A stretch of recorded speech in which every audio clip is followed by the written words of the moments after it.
Welcome to a short training on stigma and substance use disorders. Research over the last decade repeatedly identified substance use disorders as having the highest levels of associated stigma of all mental health disorders. A Recovery Research Institute study indicates that substance use disorders are the most stigmatized conditions. At the same time, SAMHSA identifies approximately 30 million Americans that have a substance use disorder. Many studies indicate that less than 20% of those with a SUD receive treatment, and stigma is identified as the one most significant reason for reduced engagement and poor outcomes. We can improve the outcomes of our clients if we will intentionally address reducing stigma. You have two options with this presentation. First, you may watch it, or you may just listen to it in the background and be prepared to take the post tests. The video is 18 minutes long, so here we go. In this video, we're going to define stigma, look at some of the current challenges that those with substance use disorders face because of stigma, review some of the progress that has been made in reduction of stigma, and identify what we can do to impact the reduction of stigma in the future.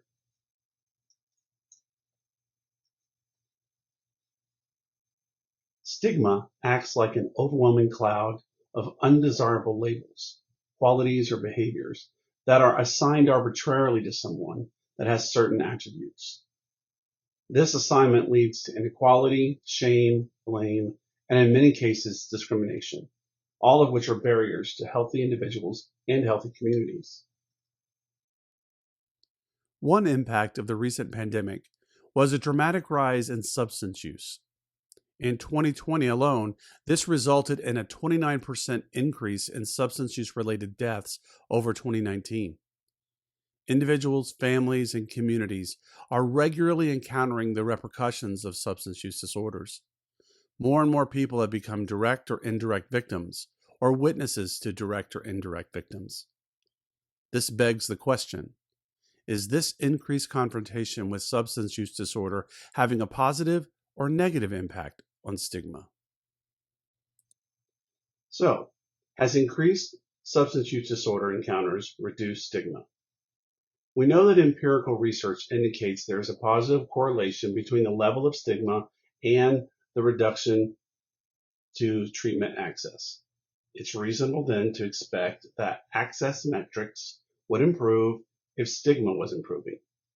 Both the Shatterproof Addiction Project and the Congressional Committee on Substance Use report that there have been no significant increases in treatment access.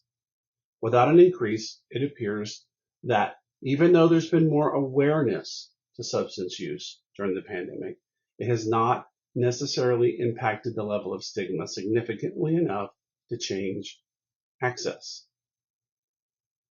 Let's look at three specific survey questions that were reported as early as 2021. These answers suggest that stigma is stalled. First, 75.2% of the public still believe that a person with a substance use disorder is not experiencing a chronic medical illness like diabetes, arthritis, or heart disease. 65.4% of respondents indicate that they would not want someone with a substance use disorder marrying into their family. And 46.1% of respondents with an opioid use disorder express feelings of shame about themselves. Blame, shame, and rejection are still prominent judgments attributed to those with substance use disorders. However, there is some hope that progress is being made. That same 2021 survey indicated there is a general public attitude towards structural changes regarding substance use disorders. Take a look. Nearly 90% of those surveyed felt that employers should provide opportunities for persons with a substance use disorder to seek treatment and stay employed. Nearly 90% thought that insurances should be required to cover substance use disorder in the same way they would cover any other chronic disease. Also, healthcare providers should provide treatment for substance use disorders as they provide treatment for other chronic disease. And finally, overwhelmingly, treatment should be mandated rather than prison sentences. These are all good signs. These four changes indicate a move away from punitive responses. This suggests that the general public opinion of substance use disorder is changing in a positive direction. But is this enough to change the impact of stigma overall? The Shadowproof Project published a 2021 conclusion, quote, even though structural policy reform is generally supported by the public, this support has not translated into lower levels of either public or self-stigma. Their findings highlight the need to continue implementation of evidence-based stigma reduction efforts. Most importantly, we must let decision makers know that the public does support efforts that reduce discrimination and that the public has a desire for supportive responses that are codified in our community systems.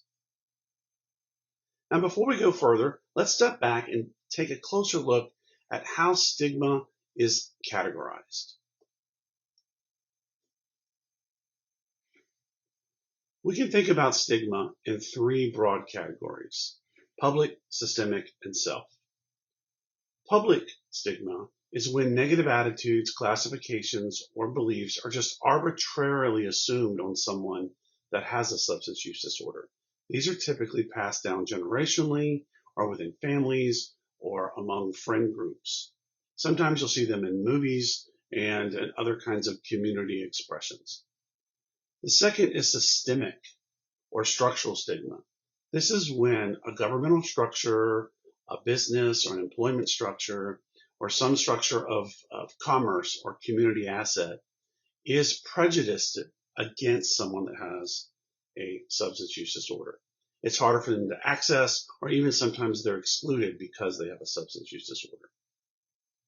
The third category is probably the most impactful, and that's self-stigma.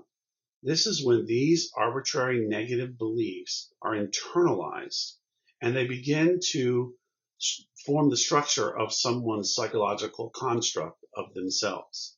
This construct begins to dictate their attitude, it distorts their interpretation of themselves and the world around them, it reduces their motivation, and it informs or suggests or guides their behavior. Self-stigma can be some of the most damaging stigma that a person would face. Now, some contributors to the understanding of stigma have suggested a construct with more than 3 categories, up to 7, and I've placed them here on the slide for you to be able to view. Regardless of how you divide it, the research is consistent in identifying the negative impact of stigma on those that have a substance use disorder. Stigma results in fewer people seeking treatment, increased acute episodes, sometimes referred to as relapses, of substance use disorder because people stop the ongoing treatment that is needed for a chronic disease. There's an exclusion from community services, both civic and private. They encounter greater mental health problems. They have problems with stable employment. They encounter more Department of Family Services cases, and there's a higher rate of incarceration. So what can we do to address this problem? Recent research is telling us that we can actually reduce stigma by shifting the view and the visibility of recovering individuals. Our communities need to be able to see a visible social identity of recovery and its meaningful activity. We need to put a face on the recovery of substance use disorders, not just the face of the one that has the substance use disorder, but also the face of those that are impacted by it, directly and indirectly. In other words, witnesses of substance use disorders. In this video, William Stair talks about his experience as a witness to substance use disorder and how he is working to give it a face. I'm William Stair. I'm an artist, and I'd like to share some of my thoughts about addiction, stigma, and my art. My sister died from an opiate overdose. Emma was 57 years old, and she struggled with drugs and alcohol for most of her life. Emma used booze, pot, and meth in high school, but when she had the first of her failed back surgery, prescription opiates took over. And when the pain continued, the doctors were all too willing to prescribe more. Now, Emma loved my art, and I promised her that I would paint her portrait if she went back to rehab. She agreed, and for 5 years she seemed to be in recovery. It was wonderful to see her laugh and smile. But then her beautiful husband died, then more back surgery, and more pills. She relapsed. She died. The loss of my sister to this overdose greatly affected me as an artist. The voice in my head was whispering, "What good is your art? What does it accomplish? What does it matter? What are you passionate about?" I started to broadly explore victims, witnesses, and survivors of violence, bigotry, and addiction. Viewers interpreted my work within their own subjective context. It was all related to their own experiences, which is exactly what I wanted. But again, the voice returned and asked, "How can you honestly relate to these issues?" Well, I can relate to addiction. I wasn't simply reflecting my feelings. I had in some small way embodied the experience. Not as a victim, but as a witness. I was a witness. Emma OD'd, but maybe to the millions affected, I could be part of the solution. Stigma seemed like the place to start. Well, I jumped down the rabbit hole and never looked back. Soon I was painting 4-foot faces, then 5-foot faces, then 7-foot faces. People had strong, passionate reactions to my first show of faces. I found my voice. I now had a goal and a purpose. I was in search of this greater reality, and my cause was addiction. With alcohol and drug abuse, it's never just one person that's impacted, and it's never simply an isolated instance. And so the faces I now paint are the faces of those affected, the victims, witnesses, and survivors. And so the affected now stood in front of my paintings, and some cried. They bravely shared their stories. They described the silent suffering, the terror, chaos, uncertainty, and helplessness. But they also saw resilience, forgiveness, and hope. Emma said that she was evil. Oh my, where did that come from? No, you're not evil. No, you're not alone. Yes, we can discuss this. Yes, there is hope. Yes, we can get help. So for all of you watching this today, don't be embarrassed or ashamed. Don't assume that you can do this by yourself. Share the load. Ask for help. If you know someone, spouse, parent, friend, child, or anyone who suffers from an addiction to drugs or alcohol, don't wait.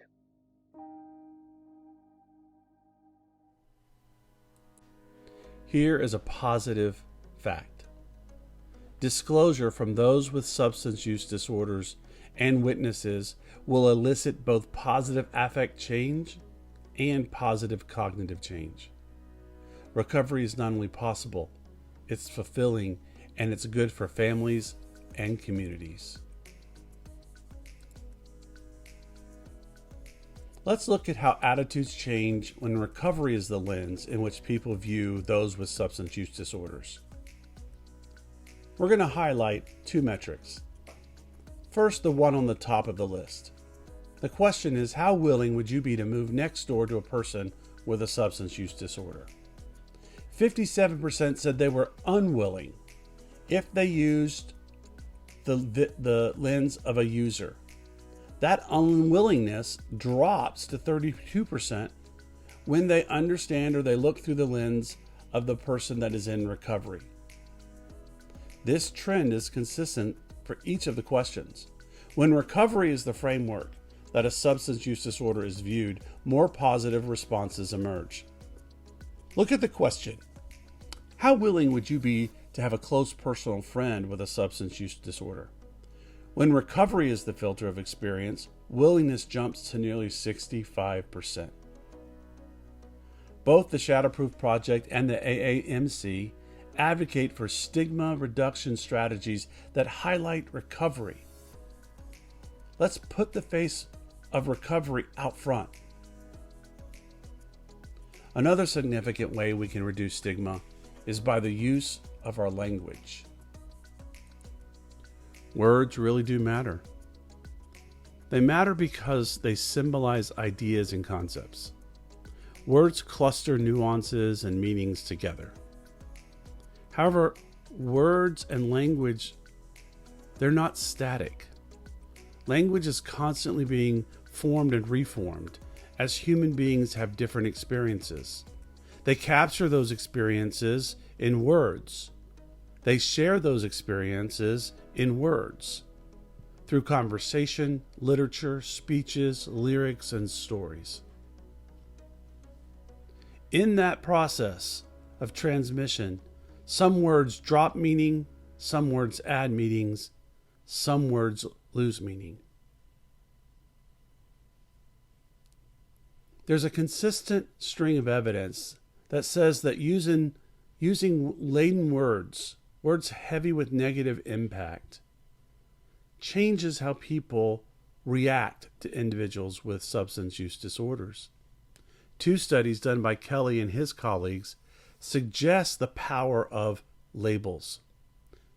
See, Kelly and his colleagues completed a study comparing the responses to the term substance abuser versus a person with substance use disorder.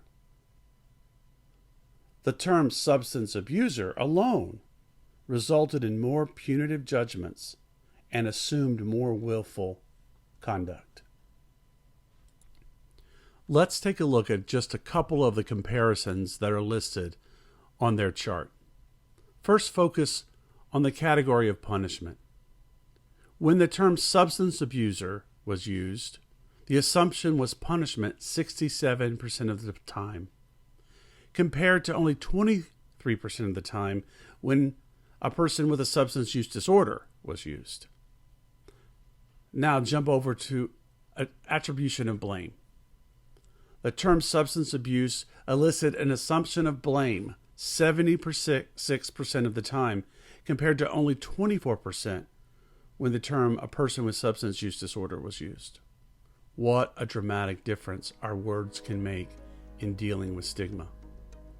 Now, while recovery communities tend to form specialized vocabularies to capture their own meanings and keep them alive within their communities, as treatment providers and specialists in the eyes of the public, we need to fashion a vocabulary that subverts the pressure of stigma, both structurally and publicly. We can make a difference. Here's the bottom line. Let's push back on stigma in a reasoned, informed, and life-giving way. Disclosure changes attitudes. Words spread attitudes. Reducing stigma increases engagement. Reducing stigma improves outcomes. And better outcomes mean better communities.